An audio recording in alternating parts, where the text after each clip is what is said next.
Welcome to this overview video for the K83 and F13 cinematic power grades. This video will serve as an overview. We're going to cover the entire node tree and we'll go over each individual nodes, and I'll give you some tips and pointers and explanations for each node and what they're doing.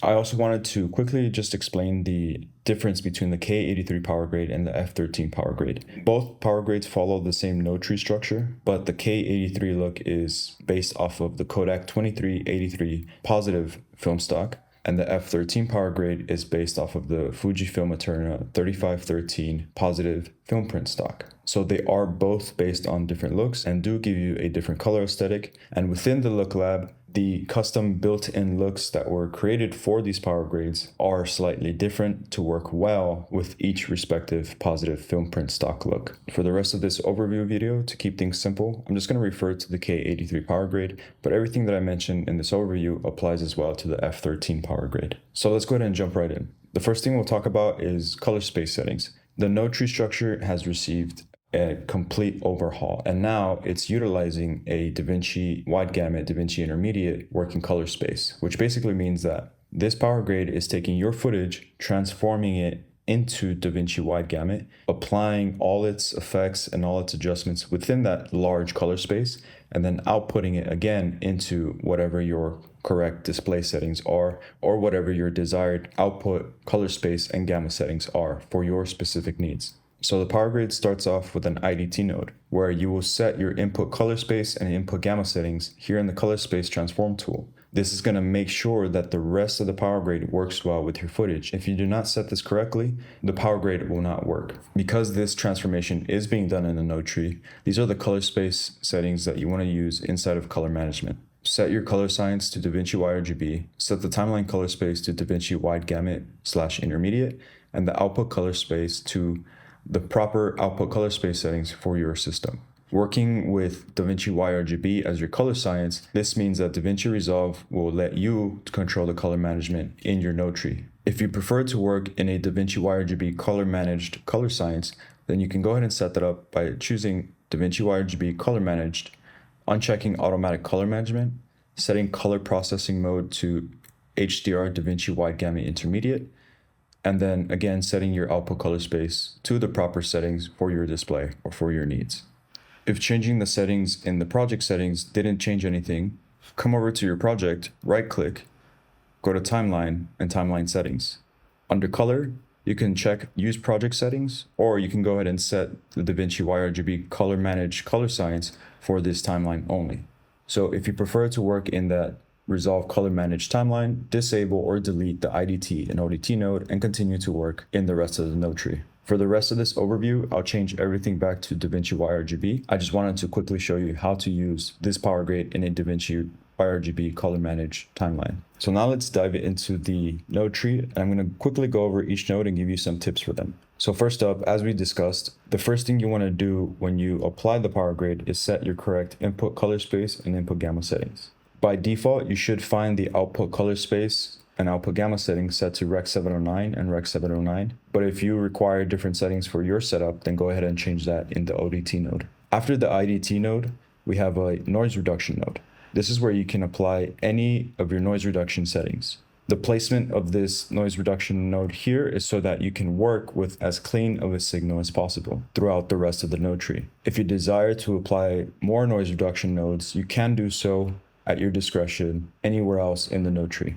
If you wanted to apply more noise reduction nodes for whatever reason, a good place to do that would be to set it after the ODT node. After the noise reduction node, we have a compound node called highlights. To quickly jump in and out of a compound node, you can hold down Command on the Mac and simply double click on the compound node. To exit it, come down here to this gray bar and click once, and that'll take you back to the main node graph. You can also right click, select show compound node, and that'll bring you into the node. What this highlights node is doing is it's taking the brightest parts of your image, decompressing them and lowering them to create a more cinematic aesthetic and roll off in your highlights. And in this node, you're utilizing the highlights control, which applies a very smooth curve to the highlights, but it's also being paired with a matte node, which creates a mask, which targets just the brightest parts of the image. Something else that you can do in this highlights node is come over here to the midtone detail and soften them up, or sharpen them to create more detail in the highlights of your shot. This is completely optional, so you can enable or disable this depending on what look you're going for. After the highlights node, we have an exposure and balance node, and this is basically where you'll adjust your primaries. This is where you want to adjust your overall exposure, your white balance, and if you need to, your saturation. The way that this PowerGrade is set up by using color space transform tools, you should get a decent amount of saturation straight after properly converting your footage. And there are saturation nodes in later parts of the PowerGrade that you can use for adjusting your saturation. But for whatever reason, if you desire to add or decrease some saturation, you can do so in this node here. And again, this node is your primaries, so it sets up the base for the rest of your look. You want to keep all the adjustments in this node very general. So when it comes to adjusting your exposure, I recommend using controls like the offset wheel or the HDR global wheel. And this is to keep your footage nice and flexible, and also to keep to good color grading practice when creating high quality looks. To adjust your white balance, you can use the temperature and tint controls, you can use the offset color wheel, you can use the HDR temperature and tint controls as well, and the global HDR color wheel. You could also use the custom curves or the RGB mixer. After our primaries node, we have a skin compound node. This is where you want to fix and adjust your skin tones if needed. Inside of the skin compound node, you'll find two workflows, one for 8-bit footage and another one for 10-bit footage. Let's talk about the 8-bit workflow. It's very common when working with skin tones to use qualifiers to specifically target subjects and their skin tones, but working with 8-bit footage does come with some limitation because the 8-bit footage doesn't have as much data or color information as 10-bit footage. And so it can be harder to apply these very specific, very controlled qualifier type effects and masking effects to 8-bit footage. So to keep things healthy and to make sure you're creating a good quality look with 8-bit footage, the 8-bit footage is very simple. In this node, the way you would adjust the skin tone color is to go over to your hue versus hue curve and use this pre-selected anchor to adjust the color of your skin tones. If I bring this down, you can see that the skin tone of our subjects change. By default, this anchor is set at 275, which corresponds to the way DaVinci Wide Gamut maps the color of skin tones. So assuming you've set a good white balance in your primaries node, your skin tone should be on or around the skin tone indicator line, making it very easy to select the skin tones with this control and adjust the color as needed. So you can adjust the skin tone by coming over to the hue versus hue curve, and you can also adjust the saturation as well as the color density of your skin tones here in this node. Now let's talk about the 10-bit workflow.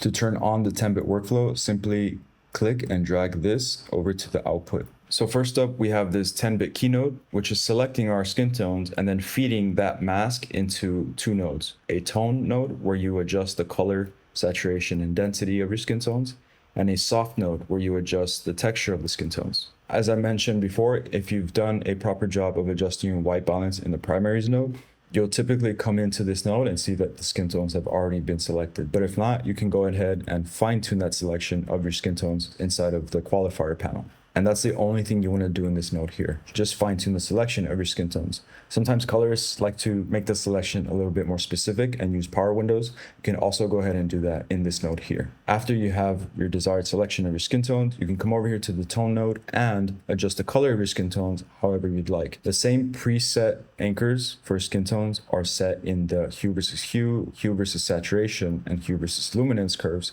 But you can go ahead and use other controls to adjust the color of your skin tones, such as color wheels or other more specific controls. In the soft node, use the midtone detail to soften or add texture to the skin tones. By default, it's set to -10, but go ahead and increase and decrease this as needed. The end of both of these workflows comes with a tone indicator node, and this basically works as a false color for your skin tones. And these two are exactly the same. I'll go ahead and turn this on so you can see how it works. I'm also going to go back to my main node tree and I'm going to turn off the film print node. Basically, this is because the film print node has the Kodak 2383 LUT inside of the compound node, and so it changes the color of everything upstream in the node tree. So when you want to use the skin tone indicator nodes, you need to come out here and deselect the film print node so that you can see the proper color mapping of the skin tone indicator nodes. Now that the skin tone indicator node has been activated, you can see a color overlay on our subject's skin. Green represents true skin tone, yellow represents yellow deviated skin tone, and magenta represents magenta deviated skin tone. When you're adjusting the skin tone, you want to try and adjust your skin tone so that the majority of the skin tone is overlaid with a green color. If I take the hue of our skin tones and drag it down, you'll see how the skin tones turn more yellow. If I take the same control and move it up and push it towards red or magenta, now you will see more magenta being overlaid on your skin tones. So you just want to make sure to set it where there is the most green as possible in your skin tones to get a neutral skin tone. And this node is completely optional. You don't need to use it. So it's just there to help you be more precise if needed. After the skin compound node, we have a Windows compound node. This is where you want to create all of your power windows to relight your shot. This power window 1 node is where you want to go ahead and create your first power window, whether it's a vignette or a power window to make your subject stand out. And then by default, there's an outside node in case you would like to save some time when creating a outside node to adjust everything else on the outside of your selection inside in this power window here. And if you want to add more power windows, you can go ahead and do so in this node here. And if you need more nodes for more power windows, you can go ahead and add more parallel nodes by right-clicking on this node, going to add node, add parallel, and that'll add a parallel node, which will hook up nicely to the parallel mixer. After the Windows compound node, we have a film effects compound node. This is where we're going to start creating the film effect by adding certain visual effects to our footage. First up, we have a film blur node, which applies a Gaussian blur as a way to soften the edges of our image. By default, it'll be disabled, but you can come in here and enable it depending on the look that you're going for. By default, these will be anchored together and set to a value of 0.13, but you can increase and decrease this as needed. After the film blur node, we have a small parallel node tree structure with our halation effect and our negative film grain effect. The halation node uses the glow O effects to create a halation effect. The halation node is also using a matte node to help make a more specific selection of your footage, targeting just the highlights. In the select output, you can go to glow alone to see the actual glow that you're creating. You could also go to shiny regions to see the areas that you're using to create that halation effect. The main controls that you're going to want to use in this glow O effects to create this halation effect is the spread, which by default is set to 0.03, the gamma and gain, and the opacity. The spread will control the distance from the edge of the light source to the edge of the halation. By default, it's set to 0.03, but you can increase and decrease this as desired. The gain and the gamma work as intensity controls, which will help you to create more intensity and volume to the halation. If you desire to increase the saturation of the halation or decrease the saturation, you can do so here in the saturation control. In the color filter, you'll find the halation has been set already to a nice orangey red, but if you want to change the color of the halation, you can do so here in the color filter. If you'd like, you can experiment with different blending modes here in the composite type, but by default, it'll be set to screen. If you would like to control how visible the opacity is, you can do so here in the opacity control, or you can come down here to the global blend and bring it down as well. This negative film grain node is using the film grain O effects native to DaVinci Resolve, and it's been pre-designed to give you a subtle coarse grain to help create a more organic film texture aesthetic. This is 1 out of 2 film grain nodes in this PowerGrade, and it's completely optional. I would not recommend changing any of these, but if you feel confident in creating a certain type of negative film grain, you can go ahead and do so. But if not, to make any adjustments to this node, you can simply enable it, come down here to the grain strength, and decrease or increase as desired. Later on, when I get to the other film grain node, I'll explain to you how to use both of them together. After this parallel node structure, we have a film damage node, which you can enable or disable depending on the look you're going for. And it's going to basically add a simple film dirt effect. You can increase the intensity of this effect here in the dirt density control, and that'll make the film damage effect more prominent. You can also increase the size of the dirt or decrease it. You can adjust the blur of the dirt and change the dirt seed. After the film effects compound node, we have our look lab. In this node is where you will take the Kodak 2383 color aesthetic or the Fujifilm 3513 color aesthetic that the film print is giving you and take it further and create a look that you desire. So this Look Lab node has been designed and organized in a way to give you everything that you need to create a beautiful cinematic type color grade. To start with, we have a saturation prep node, which is working inside of an HSL color space to give you a more targeted, aesthetically beautiful saturation adjustment, which you will apply via the gain wheel. So if I take this gain wheel and move it up and down, you can see how the saturation of our image is increased or decreased. Always make sure to reset this adjustment here in the reset buttons next to the gain wheel. If you accidentally reset the node grade here as a way to remove the effect, you'll need to set up this node again. And you want to do that by right-clicking, setting the color space to HSL, and then going over to the channels and deselecting channel 1 and channel 3. If you reset the node grade here, you'll reset the color space settings and the selected channels in this node, and you won't be able to adjust the saturation in this node. After the sat prep node, we have an HSL node and a look node. And these are the two nodes that you will use to create your specific look. And the reason this node tree starts with the sat prep in the beginning is so that in this node, you can control the natural colors of your shot. Keeping in mind the workflow, up to this point, you have not applied any sort of creative color. So the signal coming into the look lab compound node is a clean signal with a natural looking image. And you can think of the saturation prep node as a natural saturation effect. And this look saturation node down here is to affect the saturation of the overall look with your creative color already applied. So once you've set your saturation, you want to use the HSL node and the look node to create your look. And here's a basic workflow that you can follow. In the look node, you want to apply whatever creative color adjustment you'd like via the gain wheels, the custom curves, the HDR wheels, or the RGB mixer. After you've done that, you can go back into the HSL curves and fine tune your look depending on what it is you're going for. The K83 and F13 power grades come with 6 pre-built looks that you can use for your projects. It comes with a warm look, a golden look, a green look, a cyan look, a more bluish cool look, and a custom tetrachrome type look, which I've adjusted and created to go well with the corresponding Kodak 2383 color aesthetic or the Fujifilm 3513 color aesthetic. And these are all optional. You can use these if you like. If not, you can go ahead and create your own looks here.